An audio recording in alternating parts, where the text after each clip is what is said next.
There was yesterday on 9/11, there was a QAnon rally in DC. And Will Sommer of the Daily Beast, he took some pictures. He went to the QAnon rally, took some pictures of it. Here's one of his pictures showing this rally. Obviously, as you can see there, very, very heavily attended. And that again is the QAnon rally. Now, if you're not familiar with QAnon, it's basically the uber conspiracy theory. All of the conspiracy theorists got together and they said, listen, our theories aren't quite deranged enough. We need something bigger. We need something dumber than anything we've conceived before. And they came up with this mega conspiracy that brings all the conspiracies together. And as I understand it, the theory is, and it's all very convoluted, and as conspiracy theories tend to be, and everyone sort of has their own slight variation and twist on it. But as I understand it, and all the people that showed up in DC, this is what they believe, that there exists this massive but secretive cabal of Satanists who are running the world, and they're pulling the strings, behind the scenes on everything that happens. This small group of people, they just determine everything with their godlike powers. But there's someone deep on the inside, someone I guess at the White House or maybe at the Pentagon, I don't know. There's someone named Q, codenamed Q, and he's sending messages through internet message boards, letting everybody know about the efforts by Trump and by, I guess, Q. Is Trump supposed to be Q? I don't know. Probably not, right? I don't know. But anyway, Trump is working behind the scenes to destroy this cabal of Satanists, and Q is telling everybody about it on the message boards. And so Q is the kind of savior figure along with Trump.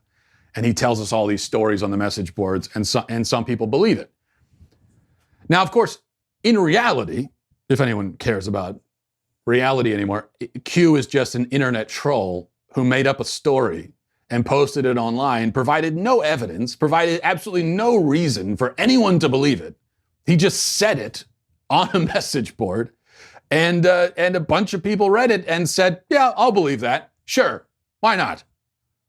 It really is no different from if I were to make an anonymous fake Twitter account and then claim that I have access to a secret government time machine and I am traveling through time and tweeting back and telling everyone what I see. I send out a tweet like, hey guys, hanging out with Christopher Columbus, everyone smells bad.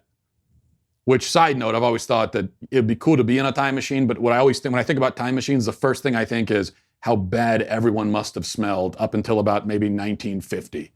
And so then I think I actually wouldn't want to travel back in time. Anyway, and then imagine I were to do that, and then people were to see those tweets, and a few people were to say, wow, well, this must be true, because someone said it, therefore it's true. How else could someone say something if it isn't true?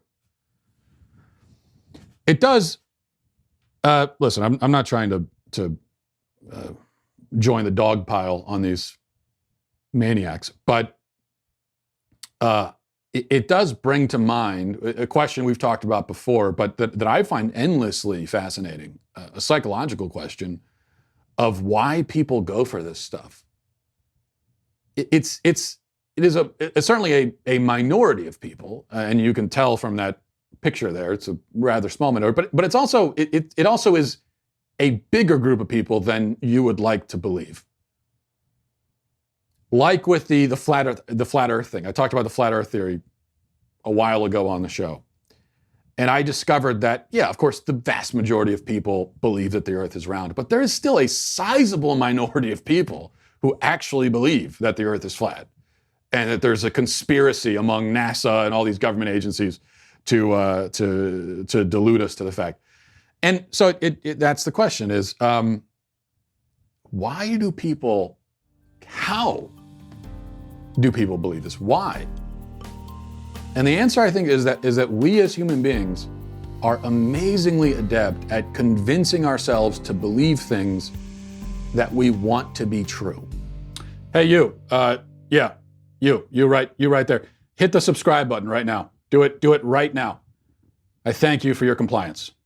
It's somewhat appreciated.